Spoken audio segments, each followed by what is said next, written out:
আসসালামু আলাইকুম। চাঁদপুর শাহরাস্তি কোয়েল ফার্মের হ্যাচারির পক্ষ থেকে আপনাদের শুভেচ্ছা ও অভিনন্দন। সম্মানিত তরুণ উদ্যোক্তা ও খামারি ভাই ও বোনেরা, আশা করি আপনারা আল্লাহর অশেষ রহমতে খুবই ভালো আছেন।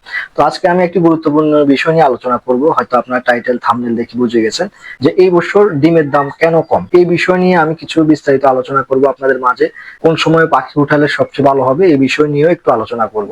তো মূল আলোচনায় আমি চলে যাব ইনশাআল্লাহ। যারা কোয়েল পাখি রিলেটেড ভিডিও চাচ্ছেন বা আমার চ্যানেলে একেবারে নতুন, এই ভিডিওতে ফার্স্ট, অবশ্যই কোয়েল পাখি বিষয়ে বিস্তারিত জানতে আপনার এই চ্যানেলটি সাবস্ক্রাইব করে রাখবেন। তো মূল আলোচনায় চলে যাচ্ছি। তো প্রথম হচ্ছে কোয়েল পাখির এই বছর ডিমের রেট কম কেন। এটা সবার একটা প্রশ্ন, এটা আমার প্রশ্ন না, এটা সবার প্রশ্ন। এই প্রসঙ্গে আমি আপনাদের মাঝে কিছু বিস্তারিত আলোচনা করি। এই বছর খামারি সবচেয়ে বেশি মনে করতে পারেন। খামারি সবচেয়ে বেশি হওয়ার মূল কারণ হচ্ছে কয়েকটা কারণ আছে। এর ভিতরে আমি কিন্তু আরেকটা বিষয় আলোচনা করি, যেহেতু বর্তমান প্রসঙ্গে হচ্ছে শীত চলে। এই শীতে ডিমের দাম কম কেন।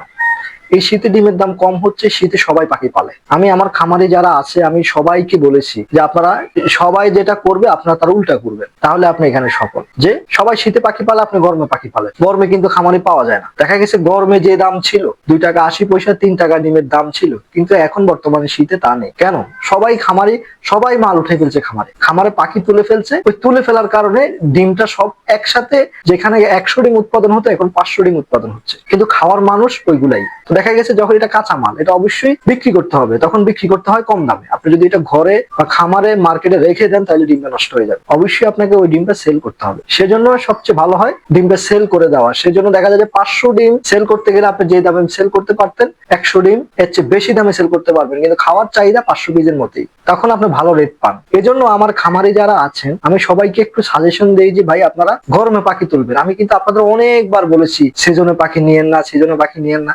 সিজনে পাখিও ছোট বড় সবাই একসাথে উঠায়, ডিমের দামও কম থাকে, কিন্তু আনসিজনে কিছুই থাকে না। আনসিজনে ডিম মার্কেটে কম থাকে, খামারি থাকে না, তখন ডিমের রেট ভালো পাওয়া যায়। এজন্য আমার সাজেশন হচ্ছে বিপরীত। সবসময় মার্কেটে একরকম থাকবে না। শীতকালে যে ডিমের রেট সবসময় সব বছর ভালো থাকবে বিষয়টা এমন না। আপনাকে অবশ্যই গরমে পাখি পালন করতে হবে। এখন বর্তমান সময় ওইটা নাই যে আপনাকে এই যে গরমে ডিম চলে না, এখন সারা বছরে ডিম চলে। গরমে উল্টা খামারি কম থাকার কারণে আপনি ভালো রেটে ডিমটা বিক্রি করতে পারেন। তখন আপনার পার্শ্ববর্তী খামারি যারা আছে তারা কিন্তু গরমে থাকবে না। আপনি যদি গরমে পাখি থাকে তাহলে কিন্তু আপনি ওখানে ভালো রেজাল্ট পাবেন। আর আরেকটা বিষয় জানাই রাখি যে গরমে পাখির ডিম বেশি দেয় শীতকালের তুলনায়। শীতকালে খাবার বেশি খায়, ডিম কম দেয়, যতই ম্যানেজমেন্ট করে। শীতের টেম্পারেচারের কারণে পাখি ডিম কম দেয়, কিন্তু গরমকালে আপনার ভিটামিন কস্ট নাই বললে চলে। তারপর পাখি অসুস্থ হয় কম, ডিমের প্রোডাকশন বেশি, এবং কি গরমের ডিমের রেট যদি 10 পয়সা কমও থাকে তাও ওই দিক দিয়ে পোষায়। তো সেই জন্য আমার সাজেশন থাকে যে আপনি অবশ্যই গরমে পাখি পালন করবেন শীতের তুলনায়। আমি এটা আমার যারা বড় বড় খামারি আছে, হয়তো আপনার ইউটিউবে ভিডিও দেখেন, প্রায় সময় ভিডিও করি, অনেক সময় করি না, যে 4000 5000 পাখি নেয়, তারা কিন্তু গরমকালে নিয়ে যায় মূলত।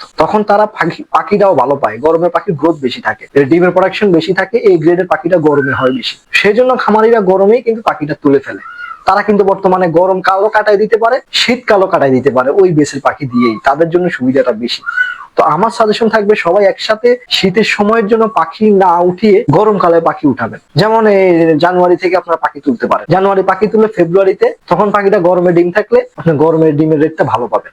শীতে কিন্তু অনেক খামারি ঝরে যাবে। এই যে আপনার আশেপাশে যত খামারি দেখছেন না, এগুলো মার্কেট আউট হয়ে যাবে। তো এই জন্যই মূলত ডিমের রেটটা কম, যে আপনার সবাই যখন উৎপাদনে আসে, খাওয়ার লোক তো 500 জনে, আপনার পাখি ডিম উৎপাদন করলেন 500, তাহলে তো রেট কমই পাবেন। আপনাকে অবশ্যই চাহিদার থেকে কম উৎপাদন করতে হবে, তাইলে আপনি ডিমের রেট সবচেয়ে বেশি ভালো পাবেন। যেহেতু শীতকালে সবাই উৎপাদন করে, আপনি একটু ব্যতিক্রম হন, আপনি গরমে উৎপাদন করেন, তখন দেখবেন যে মার্কেটে কেউ নেই, আপনি একা রাজত্ব করতে পারবেন। এটা হচ্ছে মার্কেটিং এর সিস্টেম। এইভাবে পাখি পালন করলে আশা করি আপনার লস হবে না। শুধু শীতের জন্য বসে থাকবেন না, শীতে ডিমের রেট কম থাকবে এই বছর না, এটা এখন থেকে সব সময় শীতে ডিমের রেট কমে যাবে। কেননা বর্তমানে আপনার যে পরিমাণ খামারি দেখবেন যে আগে 100 200 কোনো খামারি ছিল না, এখন বর্তমানে 100 200 300 পালন করা খামারের অভাব নেই। এগুলো শীতে দেখা যায়, এগুলো গরমে দেখা যায় না। তো গরমে যখন তারা থাকবে না, তখন আপনারা ডিমের রেটটা ভালো পাবেন। তো অবশ্যই বিষয়টা বুঝতে পেরেছেন যে এই বছর ডিমের রেটটা কম কেন। আর যে স্ক্রিনে তো দেখতেছেন যে আপনারা চাঁদপুর শাহরাস্তি কোয়েল হ্যাচারি থেকে কোয়েল পাখির বাচ্চা খামারিরা সংগ্রহ করতেছে দূর দূরান্ত থেকে এসে। চাঁদপুর শাহরাস্তি কোয়েল হ্যাচারি আপনাদের মাঝে এই গ্রেডের বাচ্চারা সরবরাহ করে থাকে। চাঁদপুর, কুমিল্লা, নোয়াখালী, লক্ষ্মীপুর, ফেনী, চট্টগ্রাম, মুন্সিগঞ্জ, নারায়ণগঞ্জ, বরিশাল, ওই অঞ্চল থেকে চাঁদপুর শাহরাস্তি কোয়েল হ্যাচারিতে আপনারা খুব সহজে এসে দেখে বুঝে কোয়েল পাখির বাচ্চা সংগ্রহ করতে পারবেন।